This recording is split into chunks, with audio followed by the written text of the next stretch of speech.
semantics. Mr. Chair, yes or no? Davao style. Do not ask me to answer yes or no. You are not an investigator. Mr. Chair, tayo po ay nasa investigasyon kasalukuyan, Yes, Mr. but you Chair. are not an investigator. Why are you asking me to answer Mr. Chair, yes or no? tinatanong ko lang naman. Yes, Mr. Chair. Mr. Chair, siguro, tatanong ko na lang diretso, Mr. Chair. Yung former president ba ay willing na mag-cooperate sa investigation sa ICC? Kaugnay dito? ICC, ma'am. I'm asking the ICC to hurry up, and if possible, they can come here and start the investigation tomorrow. This issue has been left hanging for so many years. Matagal, ma'am. Baka mamatay na ako, hindi na nila ako maimbestiga. So I'm asking the ICC through you na pagpunta na sila dito bukas, umpisahan na nila ang investigation. And if I am found guilty, I will go to prison and rot there for all time. Kita nyo naman, Mr. Chair, madami talagang gustong magtanong ngayon eh. Kaya sana po ganun yung ano, no? And simple lang naman po yung mga tanong ko. It has to do with kung ano din yung mga sinabi ng dating Pangulo doon sa Senate hearing. Yan, Mr. Chair. First, yung observe decorum. Tapos, syempre, tulad po ng sinabi ni Chairman Abante, hindi po tayo mangingimi na mag-point of order kapag nilabag po itong mga ito. Yun. Now, Mr. Chair, I would like to direct my questions, Mr. Chair, to Rodrigo Duterte. Mr. Chair, noong October 28, sinabi ni dating Pangulong Duterte, under oath sa harap ng Senado, and I quote, I and I alone take full legal responsibility sa lahat na nagawa ng mga pulis. Pursuant to my order, ako ang managot. At ako ang makulong, wag yung pulis na sumunod sa order ko. Ang tanong natin, Mr. Chair, the families of innocent extrajudicial killing victims are present. Yun po yung pinagsalita nyo kanina. So can the former president look them in the eyes and say once more that he takes full legal responsibility for the deaths of their loved ones, Mr. Chair?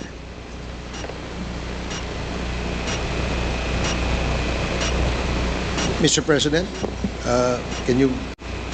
What's the question? What is the question? Can you repeat the question? Mr. Chair, sinabi niya po na full responsibility. So, Mr. Chair, totoo ba yan? Correct. Very correct. Since I was a president, and there was this, until now, serious problem about drugs, I had to issue or make a policy statement about drugs. At all that happened, yung nangyari pursuant to my order to stop the drug problem in this country, akin yun. Akin na akin yun. Ako ang nagbigay ng order kasi ginawa nila illegal or legal, akin yun. Thank you, Mr. Chair. I take full responsibility for it. Thank you, Mr. Chair. Yun po yung tanong ko. Yung families of innocent extrajudicial killings, kayo din. File the case in court. Mr. Walang Chair. problema. Nandiyan ang korte. Yes, Mr. Chair. Second question ko. Responsable kayo kasi polisiya nyo yon. Kumbaga, tatak Duterte. Dahil polisiya nyo rin yan, tama ba? Sa Davao. Nung nasa Davao pa kayo. Tama ba na tawagin po itong Davao model or Davao style? Mr. Chair? I cannot control the semantics. Mr. Chair, yes or no? Davao style. Do not ask me to answer yes or no. You are not an investigator.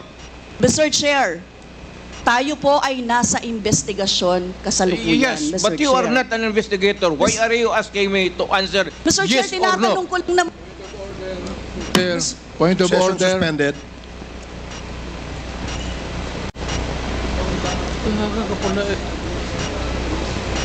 Point of order, Mr. Chair. Ano ka, police? Point of order, Mr. Chair.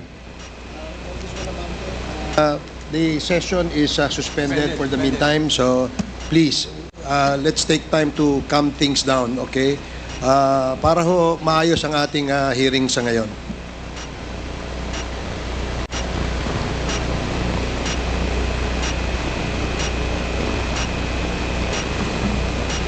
Hearing is resumed.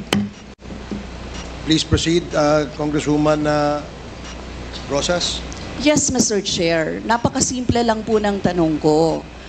Tinatanong ko lang po kung yes or no, Davao style ba yung inyong modelo. Mr. Chair, ayaw niya sagutin. So, Mr. Chair, hindi ko maintindihan yon. I'm What is sorry, your personality, Your Honor?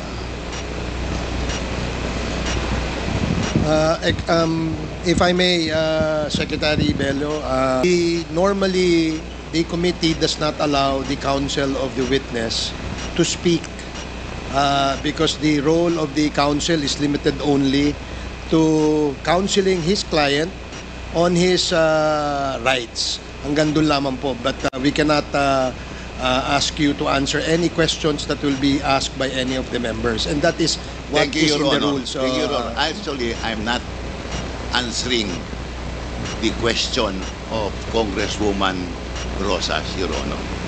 My point is, Your Honor, to allow the resource person to finish his answer. Okay, we will do that. Thank you, Attorney Bello. Thank you, Your Honor. Thank you. Congressman Brosas, maybe it is perhaps the former president would like to elaborate on his answer. We may ask questions that is answerable by yes or no, and as much as possible, we would ask the resource person to say only answer yes or no. But if he wishes to elaborate, and as long as it is germane and related to the answer to your question, we will allow that. But Yes. we will make it very, very short. Yes, Mr. Chair. Pwede namang mag-expound, Mr. Chair. Ang tinatanong ko lang, sa particular question na yun, maaari naman siyang sagutin ng yes or no. And then the explanation, Mr. Chair. Opo, opo. Mr. Do Pres- not control my answer, kung Your Honor. This is not an inquisition. This is a democratic process of investigation. Okay, thank you, Mr. President. Sana po, if there are questions that will be propounded by the members, hopefully, medyo, kung gusto po natin mag-elaborate, we will allow that, provided that kung maaari po sanang iksian lamang po natin nang sa ganun, malinaw. And for the members who wish to ask questions that are answerable by yes or no, please make the questions very clear para ho masagot po ng yes or no,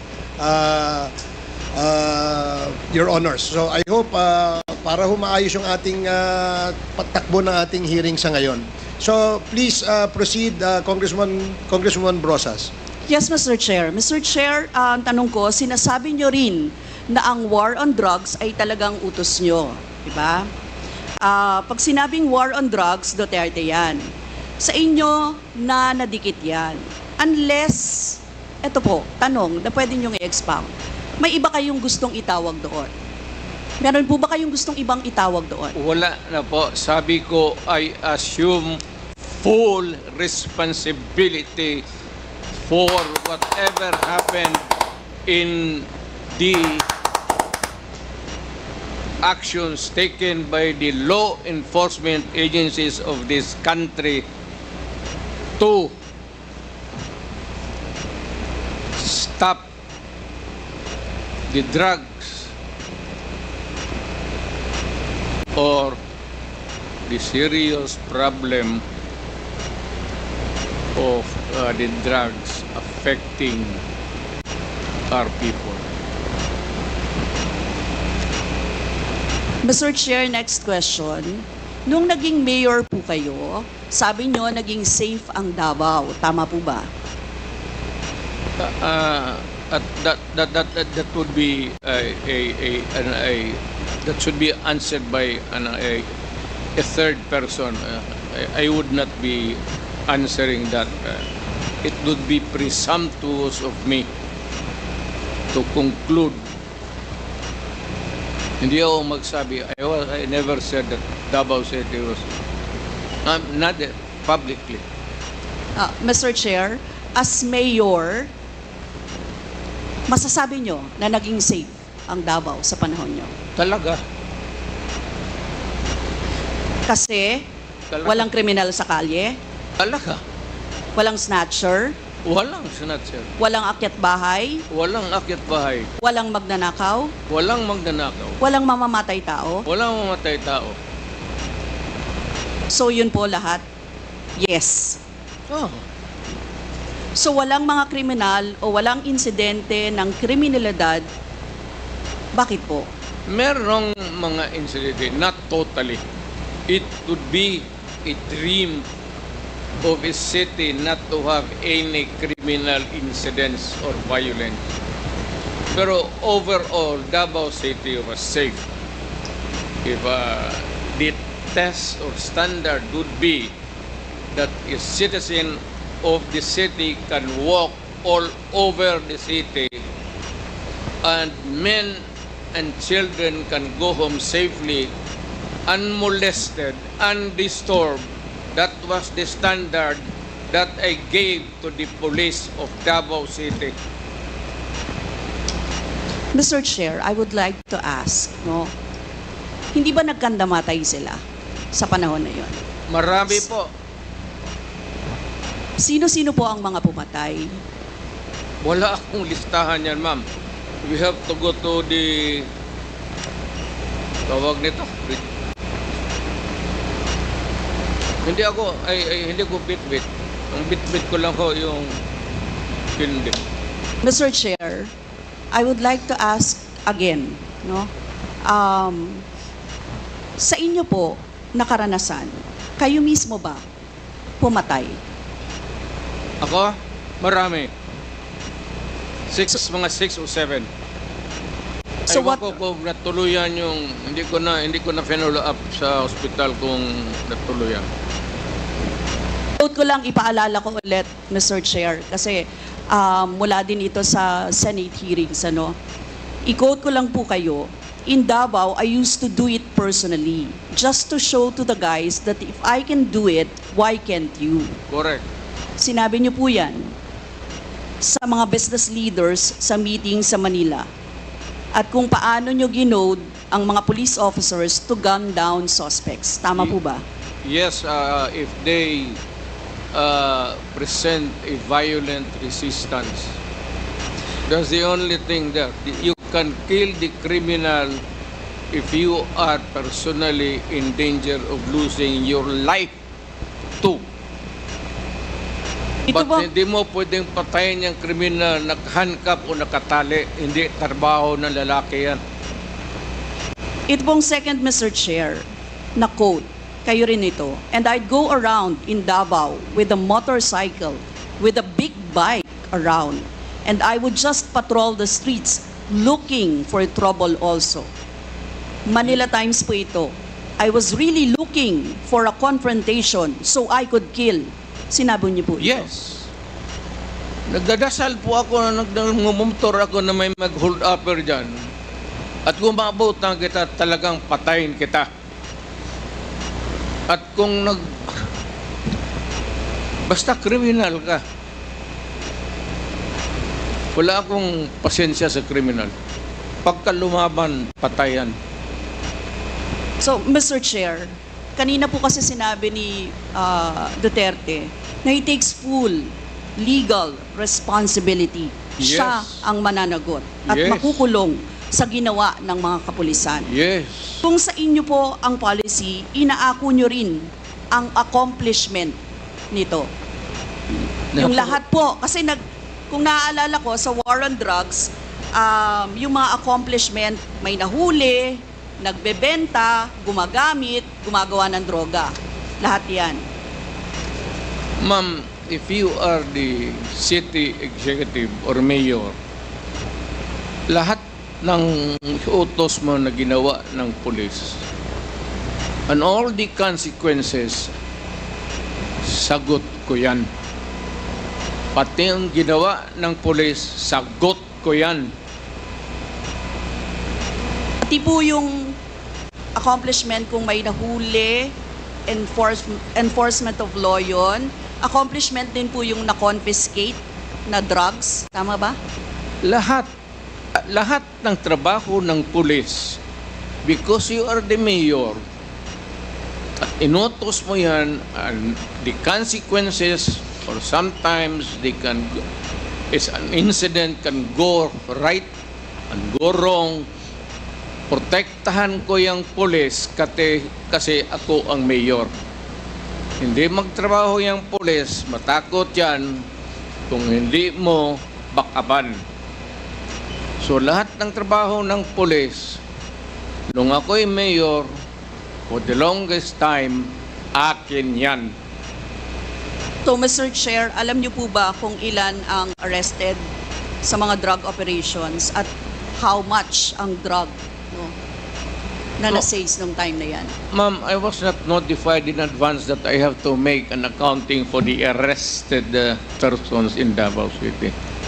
That is, I would not want to.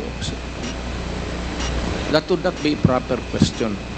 Mr. Chair, sabi niyo yung accomplishment report sa inyo yan. Accomplishment, yes. Accomplishment is another thing. But you see, to ask for the number of arrests or killings, that would be a stupid question. Mr. Chair, sinabi po ninyo na aakuin nyo lahat. Eh di syempre may accounting din kayo, Mr. Chair. At kabisado nyo, kahit nga kabisado ninyo kung ilan ang hinuli, ilan ang pinatay, ilan. Dapat may accounting kayo, Mr. Chair. And I believe, Mr. Chair, noong 2017, correct me if I'm wrong, may President's Accomplishment Report kayo. Yes, ma'am. Mr. Chair. Tanungin kita, where were you the other day at 4 o'clock in the afternoon? Point of order, Mr. Chair. Yan nga sinabi ko. Yes, may I remind our resource person, Mr. President, maaari po ay wag po, iwasan po natin magtanong sa ating po mga membro. Please answer the questions lamang po at refrain from asking questions to the members of Congress. Yan po ang nakasaad sa ating group. Kalma kayo, huwag kayong magsalita. Congresswoman Brosas. Thank you, Mr. Chair. I'm sure alam po yan, no, ng former President kasi siya ay naging miyembro din ng Kongreso, Mr. Chair. Yes. Yes, Mr. Chair, 2017 President Accomplishment Report meron, sinabi nyo rin naman. Ngayon, Mr. Chair, kung ganon, handang mag-cooperate ba ang dating Pangulo sa lahat ng investigations na gagawin, Mr. Chair? All investigations. What do you mean by lahat? How many investigations do you think that I have to participate? Point of order again, Mr. Chair. That's a 1 minute suspension. walang pre.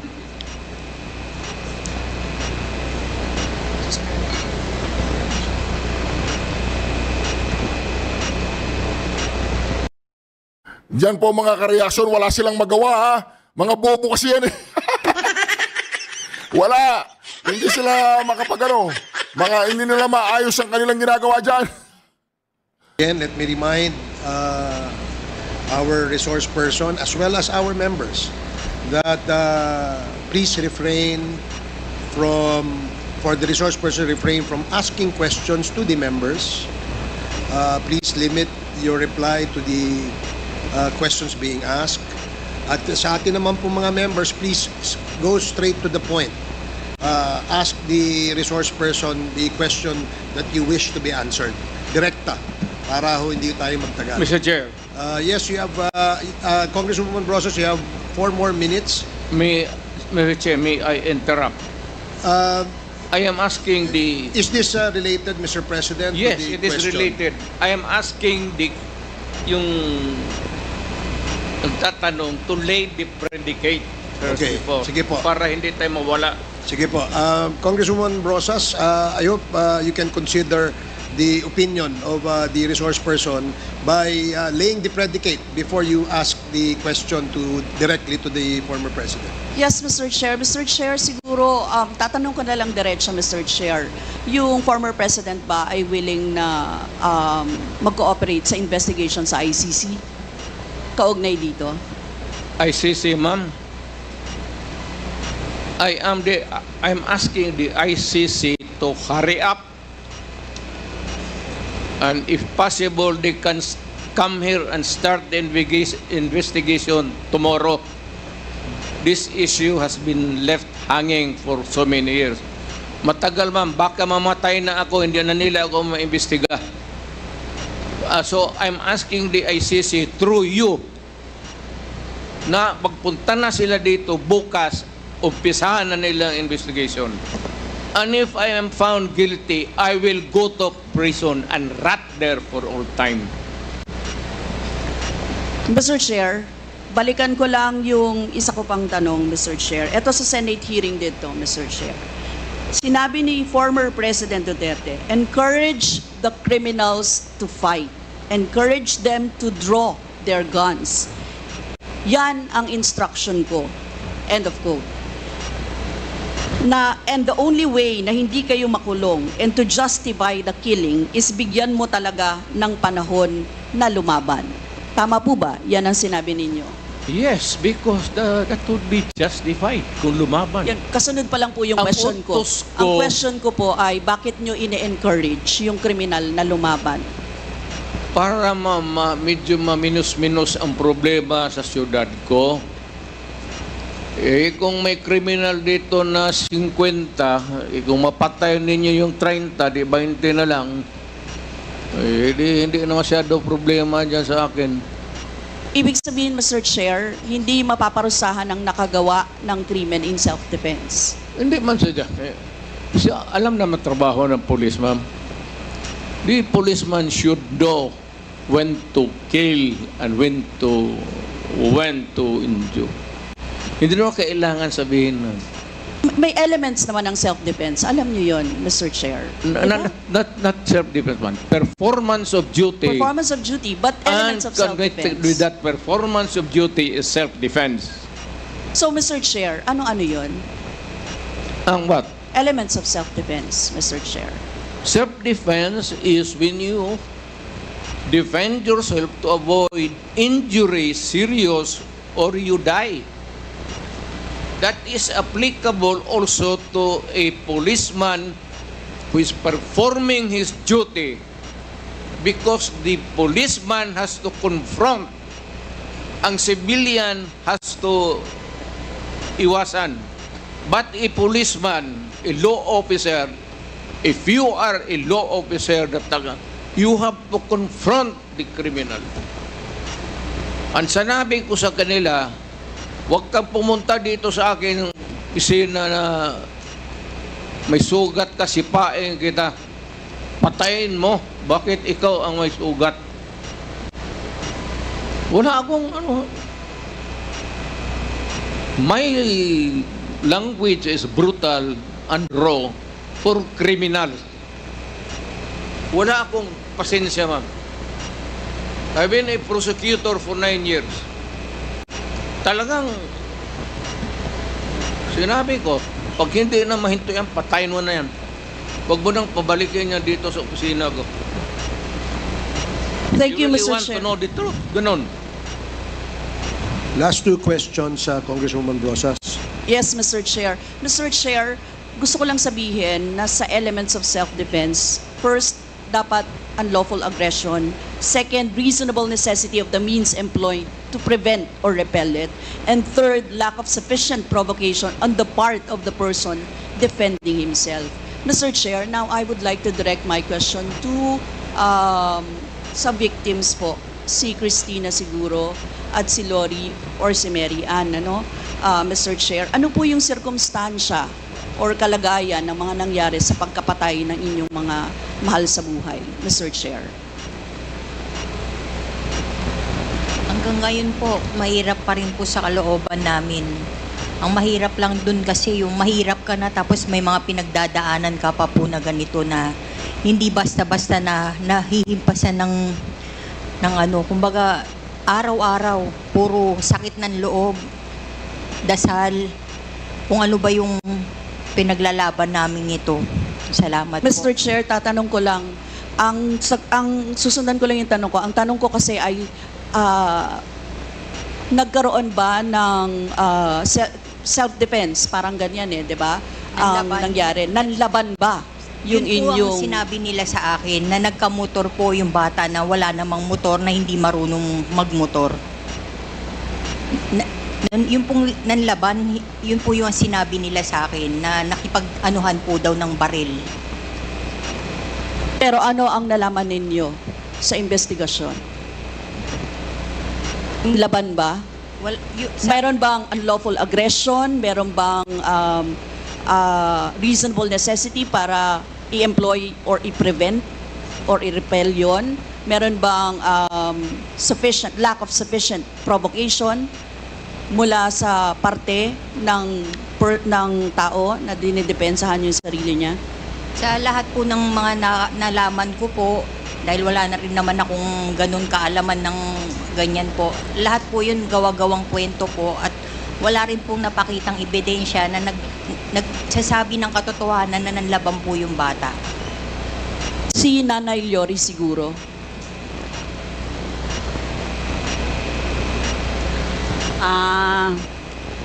Sa parte po ng aking mga anak na dalawa, nawala po kasi sila ng May 11, tapos nalaman na lang po namin May 12 na natagpo.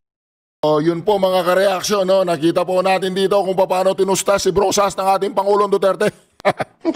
Kaya naman mga kareaksyon, huwag niyo pong kalimutang mag-subscribe, i-like at i-share po ang ating video. Wait lang po kayo sa mga update natin. Syukran!